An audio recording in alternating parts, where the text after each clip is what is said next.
Oh, wait, you're listening? Okay. All right. Okay. All right. You're Listening to Radiolab.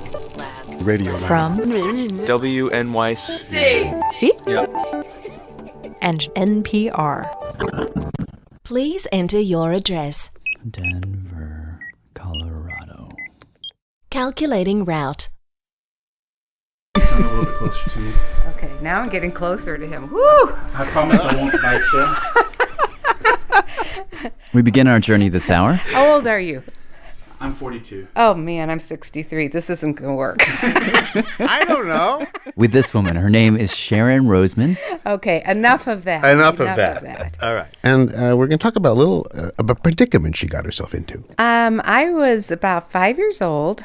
I lived in a small suburb of Chicago called Maywood, Illinois, and I was outside playing on the street. Her and a bunch of kids. They were playing this game, Blind Man's Bluff. and she was it. The person who is it wears a blindfold, and all the other kids try and scatter around, and they have to freeze. And then they can taunt you, and you can only hear them. And the objective is basically to feel around, follow the voices until you tag someone. Then they become it.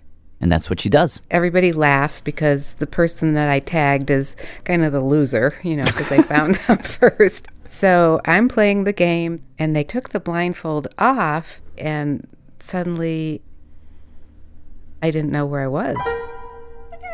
I didn't recognize anything. This horrible panic set in because nothing looked familiar to me. Absolutely nothing. I just, I ran blindly, just running, just to run, because I was so scared. And I ran into the backyard of this house in front of me, and I saw my mother sitting in a lawn chair. And I said, "Why are you here?" And she said, "What? What do you mean, why am I here?" I said, "Why are you in this backyard? Where are we?" She said, "What are you talking about? We're at home. I'm in the backyard." And I said, "But this isn't our house." And she said, "Yes, this is. What are you talking about?" And I couldn't explain it. And I just kept crying and just kept saying, "I don't know where I'm at." And Your mother must have been very worried at that moment. well, unfortunately, my mother said something to me that actually changed my life forever.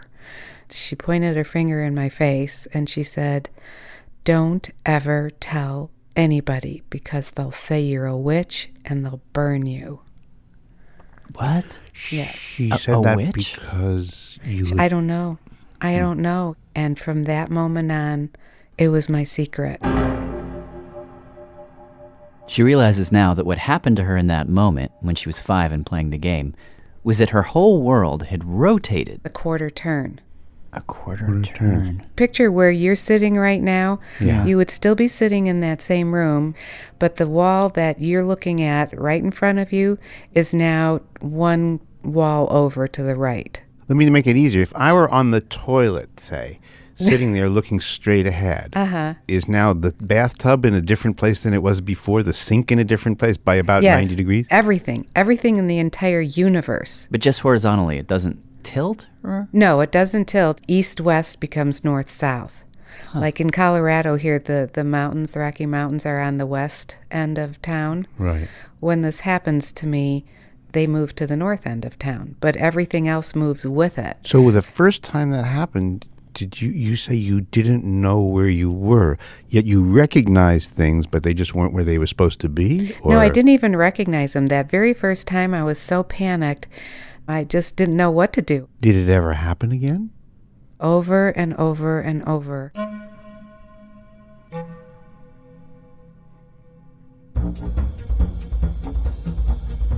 I mean, I get lost all the time, as do you, but that's... Well, this is different. Yeah.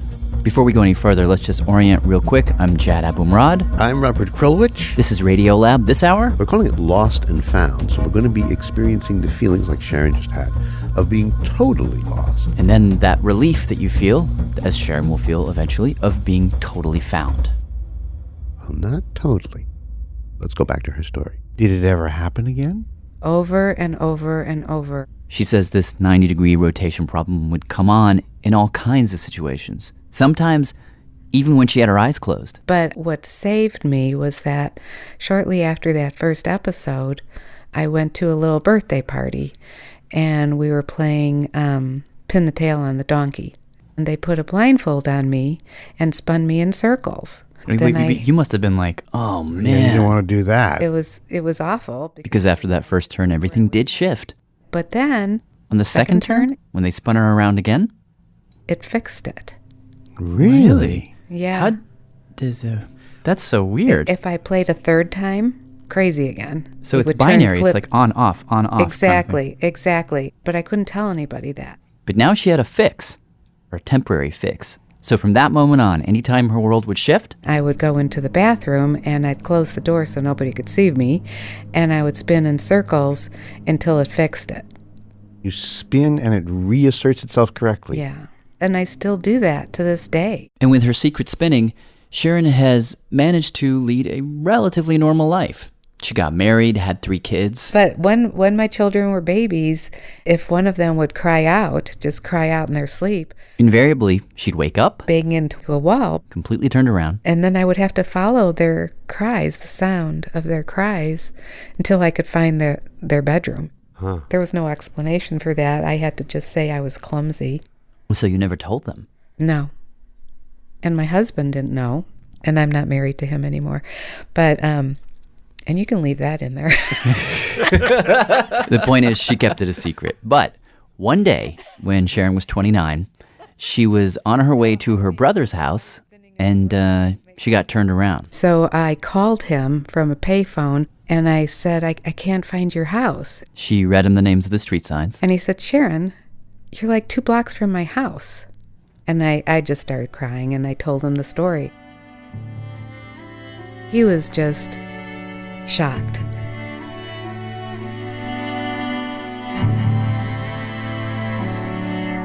So he dragged her to the hospital, and they saw some specialists. And they kept me in the hospital for like a week doing every kind of test you can imagine. And it showed nothing. They basically told me it was psychological. Like it's all in your head? Yes. Wow. Mm-hmm. And that you were the only one in the whole universe who had this problem. Yeah. I thought, okay, I must be a witch.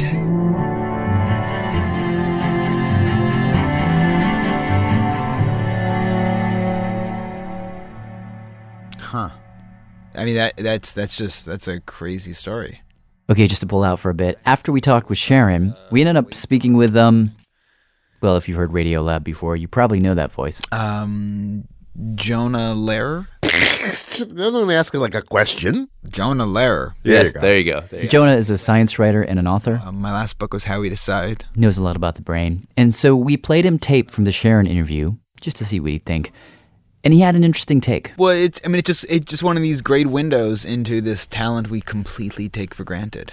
And you realize this is such sophisticated software. There are so many different algorithms that are running that allow us to not get lost on the way to the bathroom. One way to think about this story, he says, is not why does Sharon get lost all the time, but why don't the rest of us? Yeah, exactly. And a lot of this is brand new science. So we're talking the last 3, 4, 5 years. But in that time, he says, scientists have just begun to figure out how brains make maps of our surroundings from moment to moment. They've identified at least 4 different types of cells that make these maps possible. Everything from place cells to grid cells to border cells. Wait, can we go through Place place cells?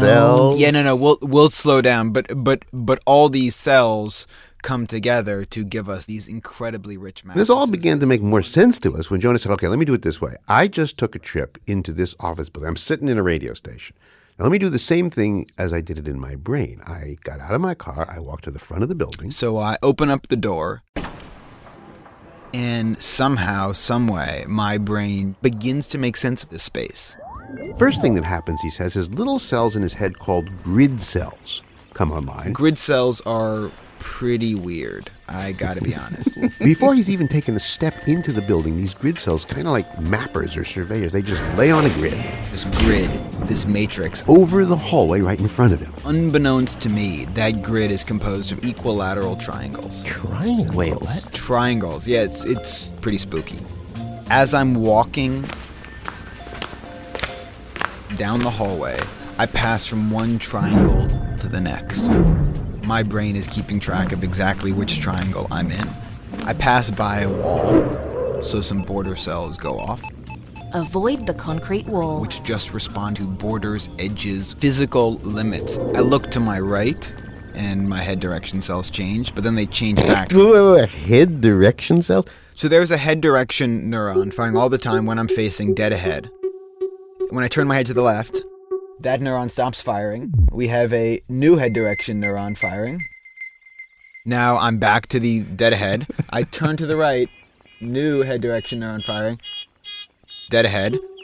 These cells keep you oriented so you know where you are in the grid. And now it's time to fill in the details. And this is where things get really cool. Proceed down the corridor. As I take a couple more steps, now my play cells are probably beginning to get active. It's the I'm here cell. It's like for every landmark in the space, each spot he passes by, the brain will drop a little pin. It's like an I'm here pin. Here at the coffee table. And then I'm here. At the potted plant. And I'm here. At the door. In the studio. So now, As I imagine myself walking from this little closet-like space back to my car, as I pass by the coffee table with the magazines, that play cell fires. Now I'm by the front door, that play cell fires. Now I'm on the sidewalk, that play cell fires. Now I'm by my car, that play cell fires. and when you put it all together, the place cells, the grid cells, the border cells, what you get, he says, Just a symphony of electricity, which somehow is translated for me into an idea of a space. and this whole neural symphony, it mostly takes place in a particular part of the brain. The hippocampus. So if Jonah were to just hazard a guess about Sharon, She should get her hippocampus checked out is what she should do. I mean, that's just a guess. Now, getting back to that story, Even though I was 29, I was an adult, I had children. the point at which we left off, Sharon had gone to the hospital, gotten a bunch of tests, and the doctors had told her That I needed to go see a psychiatrist. I felt like a freak. But then one day, years after that, I was watching some TV show. Imagine scanning a crowd. it was a newsy 2020 type thing about face blindness. Face blindness. People who The can't instant recognize someone faces. And at the end of the show, the reporter mentions this website. To the website. Sharon goes. She was curious. And when she gets there, this little window pops up that asks her if she wants to take a survey. So I thought, well, I'll do it. And it was mostly questions about face recognition. But as I got deeper and deeper into the questionnaire, the questions started turning more to, have you ever experienced being in a place that should look familiar to you, but suddenly does not? And I was like, oh my gosh, that's me. And it asked for explanation. So I was just typing away and typing away. And all my eventually, strings. she meets the doctor who would finally de-witch her. My name is Giuseppe Iaria. I'm a cognitive neuroscientist at the University of Calgary. And do you have a strong sense of direction, out of curiosity? I don't actually. I'm not a gifted directioner guy. But Giuseppe had this idea that maybe, just like face blindness, there could be such a thing as location blindness. So he asked Sharon to go online and play this game. A sort of video game, It's like virtual reality. not like where you have to shoot people and find people and blah, blah, blah. The screen would be showing you these landmarks, Yeah. like a flower shop, The bar, the bank, bakery, and then eventually I needed to be able to say, where things are with respect to one another. well, nothing. Not even a guess for me. And it actually made me physically ill. And then Giuseppe told her something. Before you, I'd met this woman, This lady who was complaining about orientation. and she also failed this test, so I brought her in, to the lab and had her play the game in the scanner, in the MRI scanner. in the brain scanner, And we were able to find activity all over the brain. except in one little place, We were not able to detect any increased activity within the hippocampus. which just so happens to be the home of Jonah's little guys. Play cells, border cells, grid cells. That particular part of the brain, the hippocampus, just never developed. And at that point, that's when Giuseppe, For the first time, told her this thing has a name. DTD, for developmental topographical disorientation. And that's not trivial, because when something like this has a name, suddenly it's not your fault. I felt like I was reborn. I keep telling him, you are my hero. You'll always be my hero. So have you ever met Sharon? I mean, face to face? And we are supposed to meet now in this fall. What if you meet her and fall in love with her, and then she gets lost and you rescue her and the science is ruined, but you get married? I am already married. So okay, never mind. But anyway, Giuseppe's there. He's got a couple patients, and he's wondering, how many other folks like this are out there?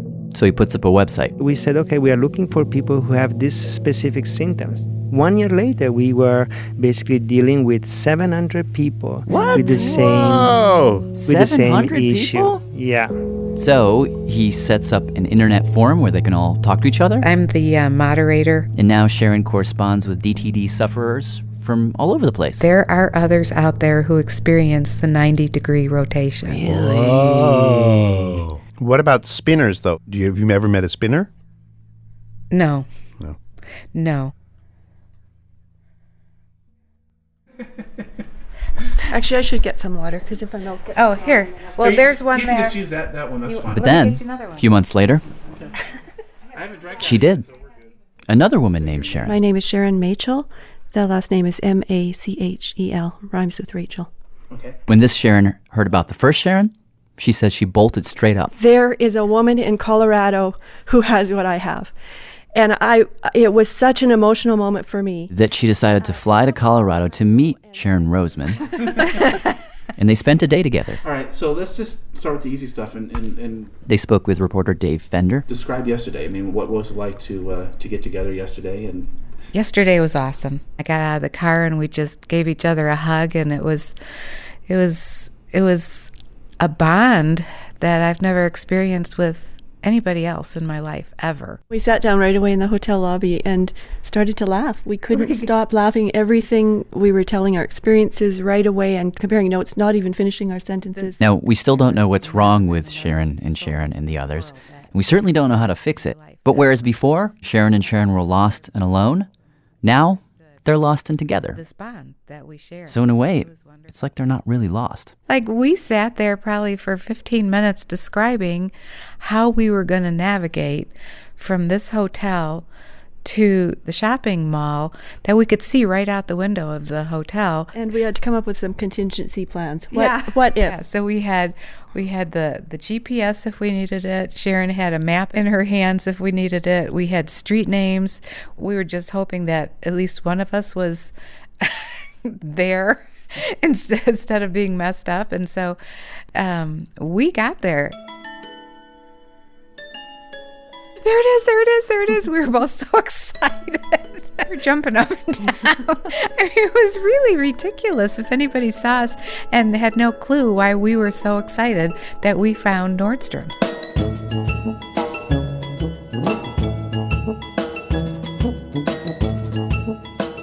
Big thanks to Molly Webster for producing that piece with us. For more information on anything you just heard or will hear, go to radiolab.org, and you can subscribe to our podcast there. Hi, this is Sharon Roseman. Radiolab is funded in part by the Alfred P. Sloan Foundation. Enhancing public understanding of science and technology in the modern world. This is Giuseppe Iaria from Calgary. More information about Sloan at www.sloan.org. Hi, sorry I'm so late. I've been on the road. I'm calling from my cell phone. Radiolab is produced by WNYC and distributed by NPR. Hello, I'm Jad Abumrad. And I'm Robert Krulwich. This is Radiolab. Today our program is... Lost and Found.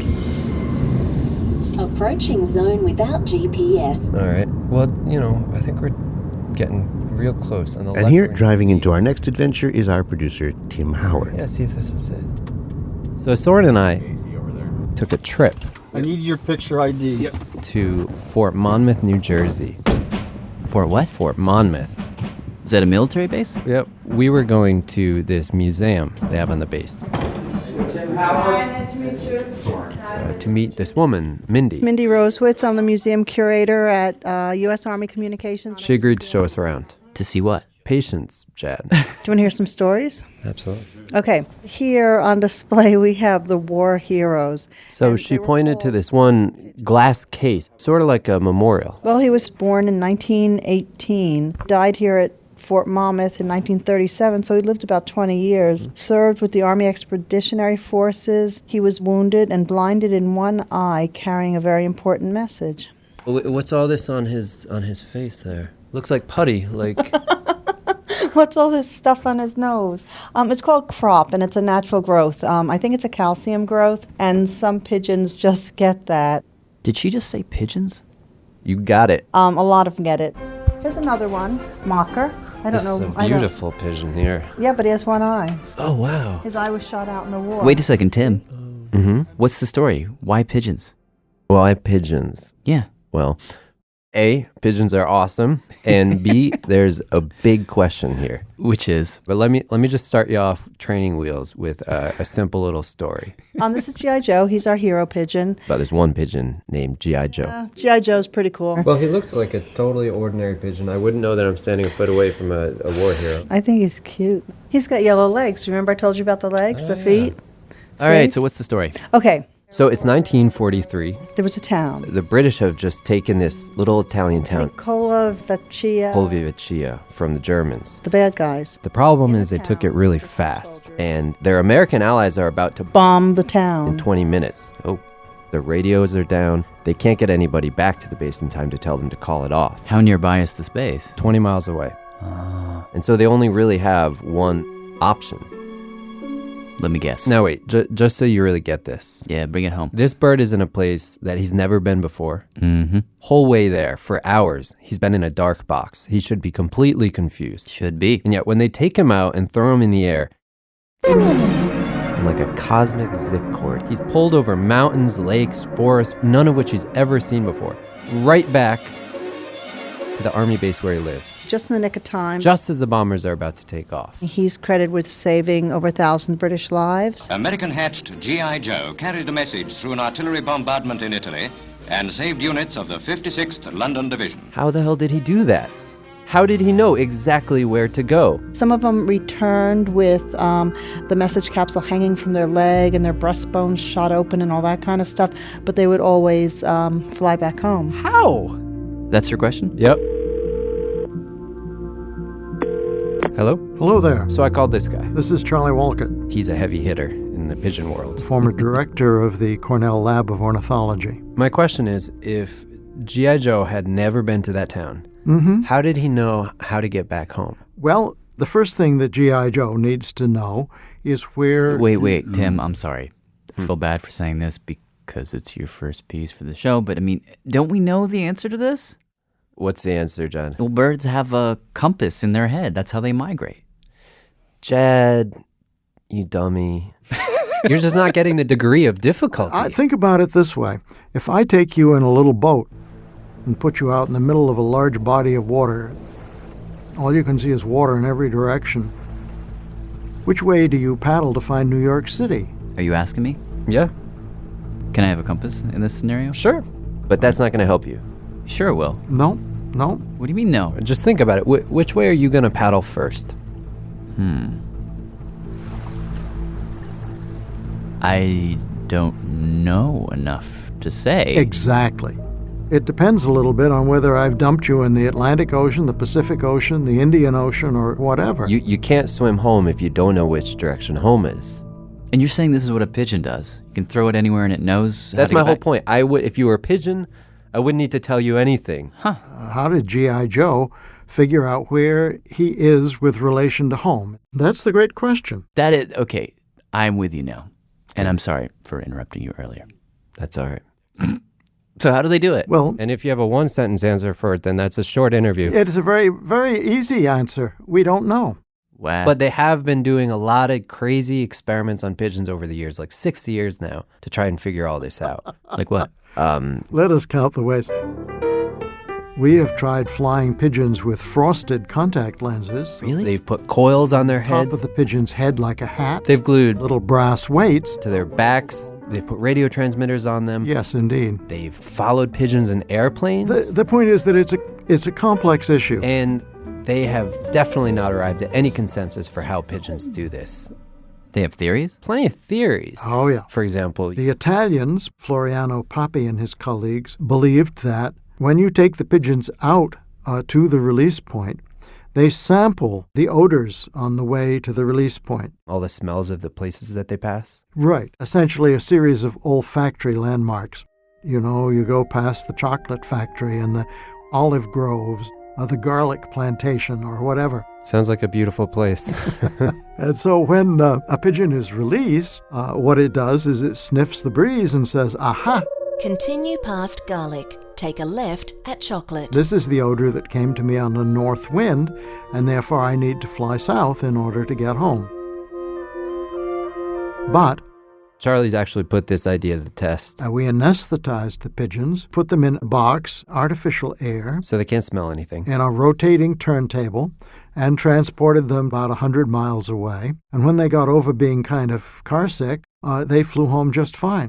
So something else is going on here. Yeah. And here's where we get to my personal favorite theory. All right. Forget about smell. There are some researchers who think that the key to pigeon navigation is... Are you ready for this? Yeah, what is it? Metal. Which is to say, if you go all the way down into the center of the earth, there's all this iron down there churning. And as it's churning, it's throwing off this magnetism. Yes, lines of magnetic force. Up through the earth, out into space. So imagine up there in the atmosphere, above the planet, there are all these lines that are wiggling. And as G.I. Joe is flying through the air, he's moving through these lines. Ooh, do you think he sees the lines? Well, I can tell you that he might feel them because there are these little particles in his beak. Magnetite, magnetic iron particles. They're twitching. In some spots they twitch more, in some spots less. And if you can measure various aspects of the magnetic field, like its strength and its angle, you can tell whereabouts you are. Do you think that's what's actually happening? I think it may be partly what's happening. I mean, Charlie says there's probably a lot of things going down, and anytime you think you figured it out, the pigeon goes and messes you up.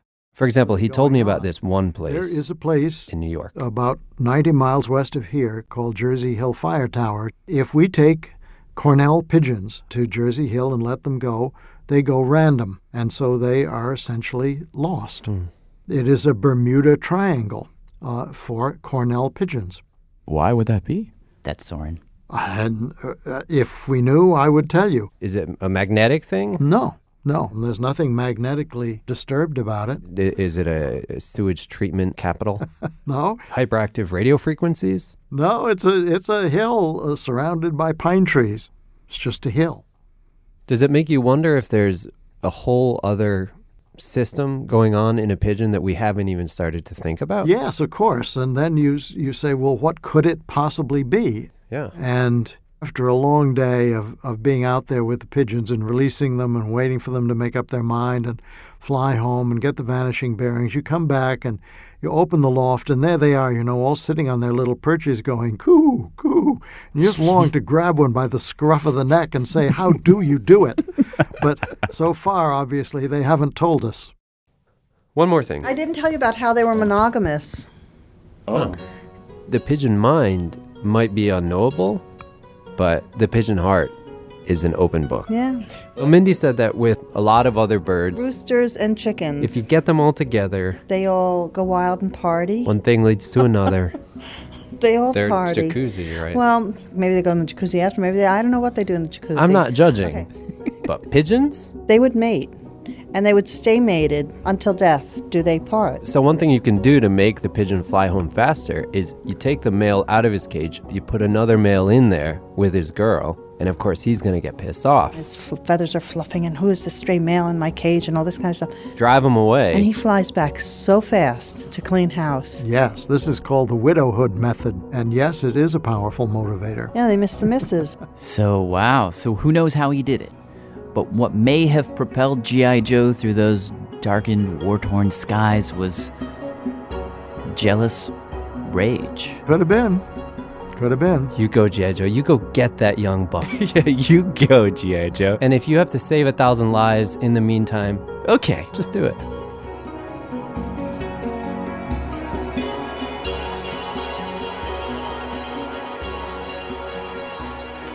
pretty good, those pigeons. But I think we can go one more round for the human being and our natural ability to navigate. I met a woman named Lera Boroditsky. She's in the psychology department at Stanford University. She studies languages, and she's found that some languages have a curiously, I don't know how to put this, a curiously pigeon-like power. No, seriously. There are languages that don't rely heavily on words like left and right, and some languages actually don't have those words at all.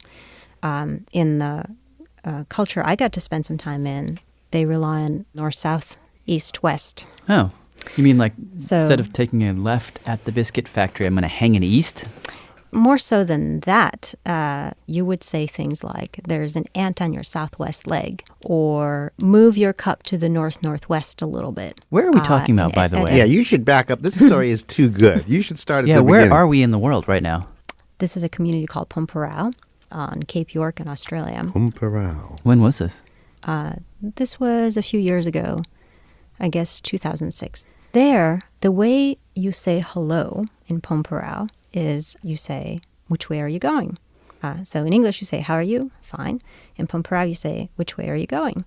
And the answer must be something like, north-northeast in the middle distance, how about you? What? So imagine as you're walking around your studio, each person that says hi to you, you have to report your heading direction to them. So you literally can't get past hello in this language without knowing which way you're facing. And you said north, northwest in the middle direction. Is it really that precise? It's actually more precise than that. There are 80-some different choices. Whoa. Yeah, it was socially very awkward. People thought I was quite dim because I wasn't oriented and I didn't know exactly which way was which all the time. You can ask a 5-year-old there, can you point northeast? And they'll point without hesitation. If you ask a Stanford professor or a Harvard professor to do the same thing, they have no idea. But isn't this What if you were indoors? Like, what if you were in a shelter? Could they still do it? Yep, they keep track of directions even when they're indoors. How? Without windows. You pay attention. You just have to pay attention. And I think what's really striking about the discovery of languages like this and folks like this is they have an ability that we call dead reckoning. And it's an ability to, after any kind of circuitous path, to turn around and head straight back home. That ability we thought was beyond human capacity. We had observed it in ants and we had observed it in birds, but there was always some other explanation, like birds have magnets in their beaks and ants are counting steps. There's some kind of extra thing that they were doing. Now, there's 7,000 languages in the world. About a third of the world's languages have this property. Whoa. Not a third of the world's speakers, but a third of the world's languages. Wow. And these are not folks that have magnets or special ant superpowers. They're using the same cognitive system that we're using. They're just using it differently. They're paying attention to something that we normally don't pay attention to. But interestingly, Lera says, there was a moment, a very particular moment, when she sort of slipped into attention. Yeah, so I had this interesting experience when I was there. So after about a week of being there, people were constantly pointing to locations, and I was constantly trying to stay oriented. And after about a week, I was walking along. I was kind of trudging through the sand. It was hot, and I was thinking about whether I was wasting my time there or not. I wasn't sure if the study was going to work out. And all of a sudden, I noticed that in my head there was this extra little. It seemed almost like an extra window, like in a video game. There was like a little console. And in that console was a bird's eye view of the landscape that I was walking on. And I was a little red dot that was traversing that landscape. No kidding. And you just become a pillow palau or whatever they're called themselves. And I thought, wow, that's really cool. That makes it so much easier if you have that little extra module. And all of a sudden is the correct word? Is that it happened all of a sudden? It popped in? I just saw it. It was just there. And then I kind of shyly shared this with someone. I said, this weird thing happened. I was walking along and I had this view in my mind. And they looked at me kind of strangely and said, well, of course, how else would you do it? That's exactly, of course you have a bird's eye view and you keep track of your location from a bird's eye view. Of course you do. I have that all the time. No, you don't. No, I don't. I don't either. Proceed to break. And by the way, that voice right there that's been joining us from time to time, we should explain, that is Karen Jacobsen. And I'm also known as the GPS girl. She was nice enough to agree to read some things that we could use in our stories, so that's what you've been hearing. Okay, well, shall we start with the script that I have in front of me? Yes, let's do that. Okay. Please enter your address. Wow. That's amazing. It sounds like you've actually gone into the machine somehow. Got to work out how to bottle that. Oh, I did. This is Jim Donahue from Fort Worth, Texas. Radiolab is supported in part by the National Science Foundation and by the Alfred P. Sloan Foundation, enhancing public understanding of science and technology in a modern world. More information about Sloan at www.sloan.org. Hey, I'm Jad Abumrad. I'm Robert Krulwich. This is Radiolab. Today on this program, we are calling it Lost and Found. That's right. We have stories of getting lost. And, of course, getting found. Now I think we're gonna make a little adjustment here. Recalculating. Shift gears. Approaching emotional left turn. Thank God. I don't know how to turn mine off. Oh, give it to me. This next story is a very different kind of lost and found. Sort of a love story. If you can tell us your name. Oh. Here's the guy. My name is Alan Lundgard. Do you want me to say anything more than that? I don't know. Is this for like a credit? No, sometimes on our show we let people introduce themselves. Oh. I don't know. I don't have a title. Okay. All right. So that's Alan. The girl, Emilie, we'll meet her a bit later for reasons that will become clear. The story begins on a fall day in Brooklyn. And so the day in question, I guess it was the morning of October 8th. They're both living in this one-room loft in Brooklyn. And we woke up and, both 21. Went about our daily routine and prepared to go. He was in art school. She was taking some time off from art school to work for a local artist. So she would take the bike and I would take the train. What was the morning like? It was a beautiful day. It was, the sun was low in the sky, so there were, long shadows. I strapped on her helmet and adjusted it, took her bike out for her. We kissed each other goodbye and said I love you, and I watched her ride down the street in this early morning, and then, on I went, down into the subway. 6 hours later, he's working in the studio doing some sculpture, and he gets a call from a cop. And he just said, Emilie Gossiaux, she had an accident. She's at Bellevue. This is the address. And I said, do you have any more information? And he just told me that it was bad. I was carrying a bunch of stuff, and I just dropped everything and started running. Now, Alan and Emilie had only been together 9 months, but when it started, says Alan, it was just so immediate. The night they got together, they both just kind of knew. It was sort of like a weird prophetic kind of thing where I think it was the first day that the schools had a snow day. It was snowed out. It was kind of like this past blizzard, sort of like the city shuts down, magical kind of thing. He'd gone out with some friends just as the snow was coming down. And we were trapped at this party. And that's where he bumped into Emilie. Pint-sized, these big, iridescent eyes, and a very kind of... I have trouble describing her voice. It's almost as if... I know you guys are audio people, but it's like stereo almost. Truth is, they'd known each other for a while, but that night, says Alan, fireworks all of a sudden, and it felt right. So you had a feeling this wasn't just a thing, this was a thing. Right. Or the thing. The thing. Right. The thing. The thing. The soul thing. Yeah. All right. Well, Emilie, there've always been boys around Emilie. That's Susan Gossiaux, Emilie's mom. She says at first, when Emilie told her about Alan, she thought, okay, so that's another boy. Emilie seemed to have that effect on boys, perhaps because she didn't really seem to need them. Here is someone who's been obsessed with art and has given up everybody in her life for art. At the age of 6, she was creating her own comic books. In junior high school, she took drawing classes every night, and then in high school, she left us, friends, boyfriends, to go to a high school of the arts in Florida. No one stands in the way of her art. It's all she sees. It's all she focuses on. But then she visited Emilie in May, a few months before the accident, and she met Alan. I met Alan, and he was delightful. But there was a different look that I'd never seen in Emilie's eyes before when she looked at him, and I didn't like it. Tell us about the accident from your perspective. For when Yeah. I was at work. You're in New Orleans? Metairie, which is a Metairie, suburb yeah. of New Orleans. And I get a telephone call. And I looked and I saw it was Alan. Alan has never called me before.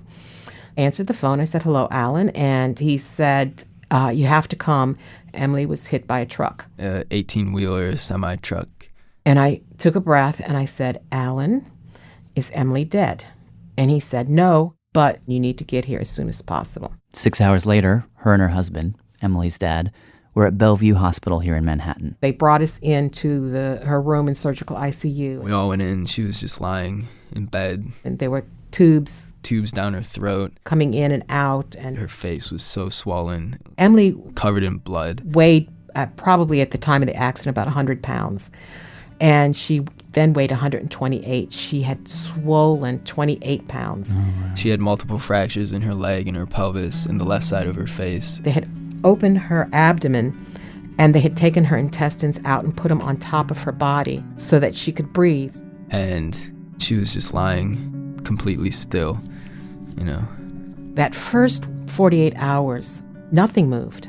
Nothing. We took up shifts, you know. Her mother would be there in the day and her father in the evening, and then I would be there with her at night. Her eyes weren't even flickering. And as she sat there watching Emilie not move, she says she kept thinking, why? I've got these 4 kids, and everything bad seems to happen to Emilie. Starting at 6 months. Wow. Ear infections, then sinus infections, then asthma. By kindergarten, Emilie was losing her hearing for reasons no one could quite figure out. She had to get hearing aids. On both sides. But somehow her mom says all this just made Emilie more fierce. If anyone can conquer this, it's Emilie. I think on the second day, they started to take her off her medication, expecting to see some sort of reaction from her.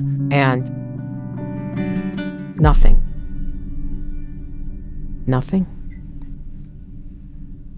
There was a nurse, and the nurse said that Emilie was gone and asked me about organ donations. And I said yes.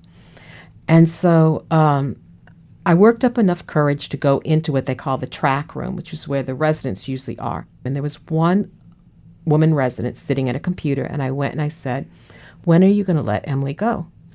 And she said, we will have a family meeting tomorrow morning, and we'll talk then.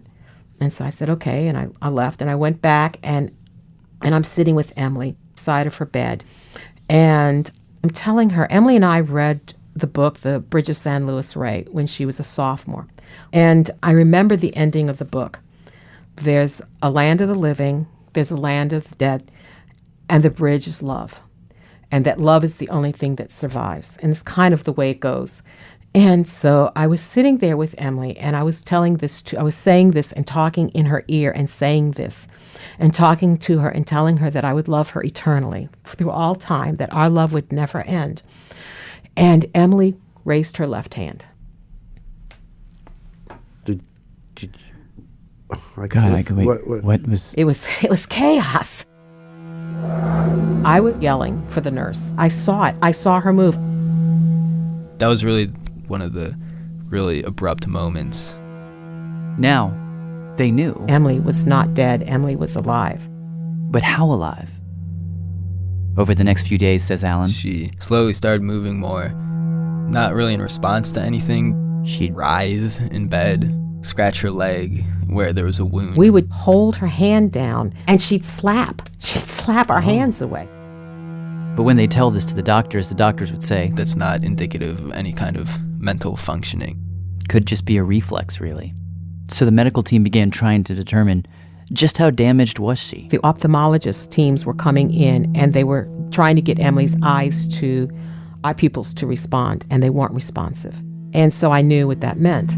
What did that mean? It meant she could be blind.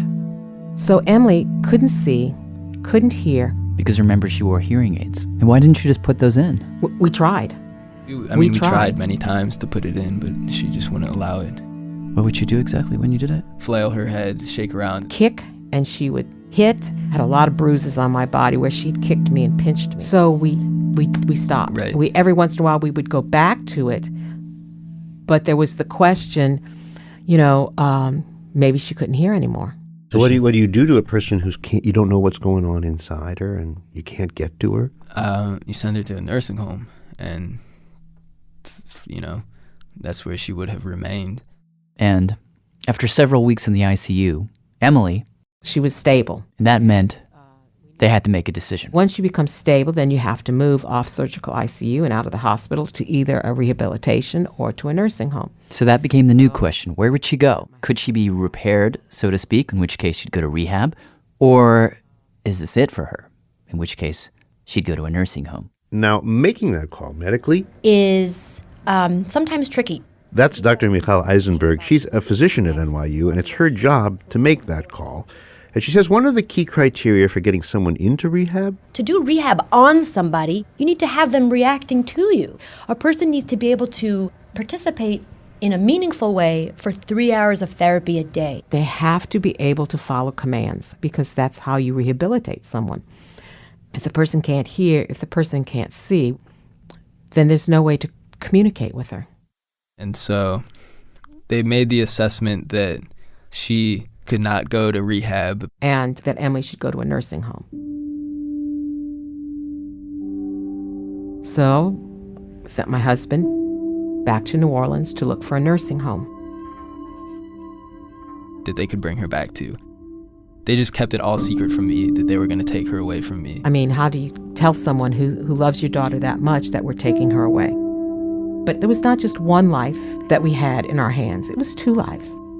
We felt that would be the best thing for him. And Alan could hate us. Maybe as a way for him to bridge and let go with that grief. But then, as the doctors were prepping Emilie to move her to a nursing home, they had to remove her tracheotomy, which was helping her breathe. And she all of a sudden started talking. Really? She spoke. Yes. What was she saying? She would curse. Don't touch me, you blankety blank, She would say stop. This was in response to someone touching her? Touching her. And if she wasn't cursing, says Alan? She would call everybody Miss Dashwood. Certain people that were touching her were Miss Dashwood. What's it from Sense and Sensibility? But quoting Jane Austen. Yeah, why? Oh yeah, we had watched the movie like a couple months previous to this. So somehow she was locked in the movie. And it was just the assumption of the doctors that she was just sort of mentally damaged. But if she's calling people Miss Dashwood, doesn't that at least mean something? No, it wasn't enough to say that Emilie could follow a command like sit up, raise your right hand. So the plan was still the nursing home. Right. I mean, no, every possibility had not been exhausted. I can see him. He was sitting across the room and his jaws were just clenched. I just was not going to give up. And he was saying, you have to give her a chance. You have to give her the chance. Do you have a plan? No, I had no plan whatsoever. No. I was lost. This experience was just completely traumatic to me emotionally, but at the same time, I was going to help her in whatever way I could. The only trajectory I had was to help her. And one night, just a few days before Emilie was going to be discharged to a nursing home, away from him. I was there alone with her, and it was 3 a.m. or something. And she was calm. Like she wasn't trying to fight me away or anything. I had helped her fix a thing that was wrong with her mouth wiring. It was like a wire that was poking her, and I fixed it for her. And he says at that moment, something occurred to him. It really just was like in the recesses of my mind. He thought of the story of Helen Keller and Annie Sullivan. He'd read about it a few days earlier online, and he thought, what if I tried what Annie Sullivan did with Helen Keller on Emilie? I took her left hand with my left hand, and I leaned over, and using her wrist as the baseline for the words. And his finger as the pen. I just wrote I, waited a second, L, waited a second, O, waited a second, V, E, waited a second, U. Then, according to Alan, she said to him. She said, "Oh, you love me? Thank you." She literally replied immediately. Yeah, she replied to it? immediately. Does she know who you are? No, she has no idea who I am.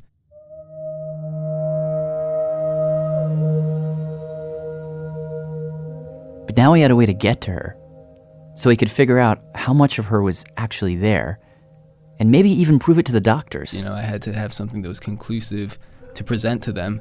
The following evening, I took out my cell phone, and it has a record function on it, and I started recording. question after question to determine her cognitive ability. What is your name? What? W-H-A-T. What Is. I-S. is You fingerspelled every letter? Yeah.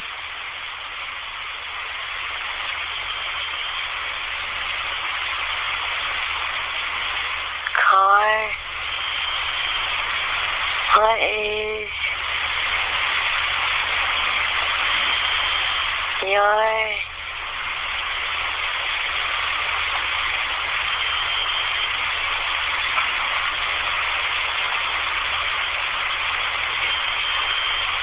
What is your name? Emilie. Let me spell it for you.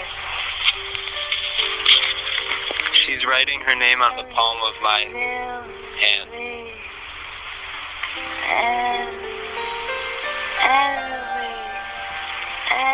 Alan called me at 4 o'clock in the morning, said, "You have to come now. I have proof." I'm now going to ask her what year it is.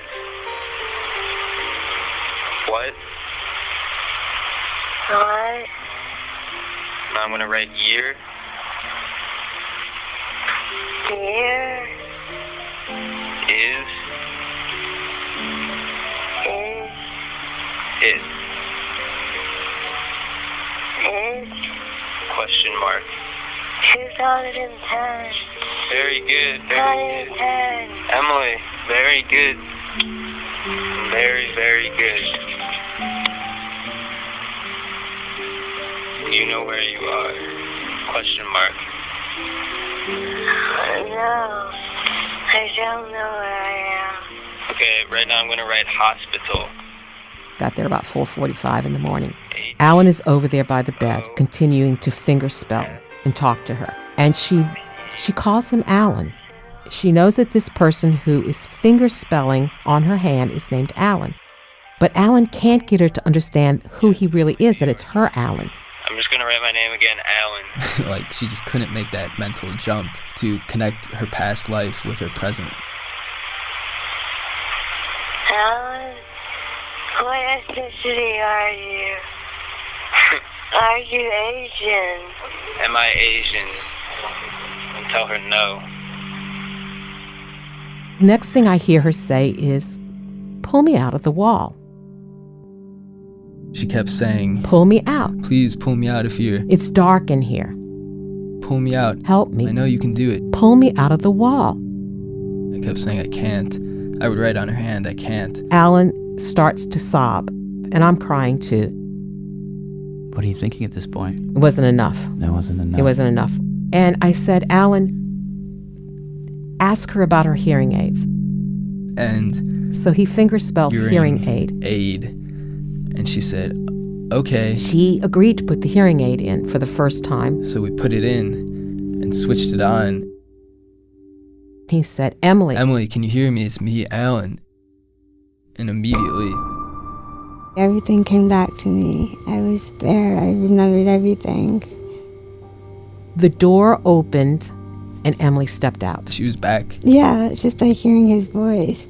I knew it was him, and then he said my mom was there. And I heard her say what I had been waiting for her to say all those weeks. I screamed, "Mommy, Mommy." She said, "Mama." You know, I couldn't believe they were there the whole time.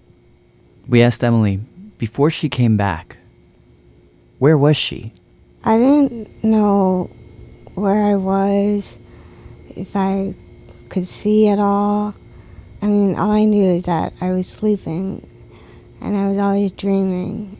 She says people would come to her in her dreams and say, Don't touch that. "Stop scratching your wounds." My dreams would blend in with reality. She says she knew somehow that there were people around her, but she couldn't get to them, and that she also knew she was in a dream Why am I still sleeping? that she couldn't somehow wake up from. I felt helpless. I felt really helpless. Were you waiting for someone like that? I mean, were you, because I was waiting for some communication, you know?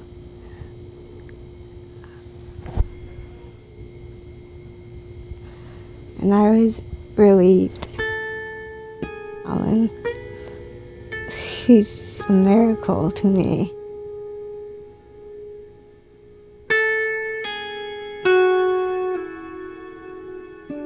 Emilie's now at the Rusk Institute, which is one of New York City's leading rehab centers. And on the day we visited her, she just had a breakthrough. Today was the first day I could stand on both legs and walk. Actually walk. I walked 100 feet today.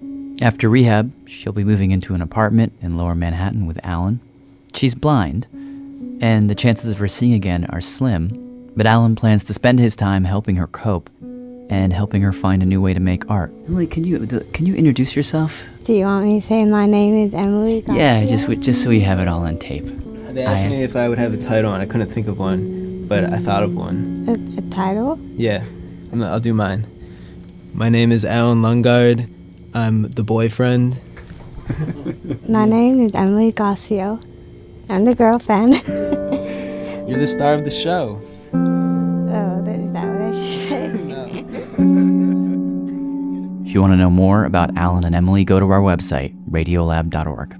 You can do all kinds of things there, like subscribe to our podcast. I guess we should go. Yeah, thanks for listening. You have reached your destination. Oh, and thanks to Karen Jacobsen. This is Alan Lundgard. Radiolab is produced by Abumrad and Tim Howard. Our staff includes Soren Wheeler, Ellen Horn, Pat Walters, Brenna Farrell, and Lynn Levy. With help from Douglas Smith and Jessica Gross. Special thanks to Alice Gabby, Dave Feuder, Molly Webster, Mark Coyne, Jordan Bowen, Susan and Eric Gossiaux, George Martin, Craig Anderson, and Gareth Cook. Thank you. Bye-bye.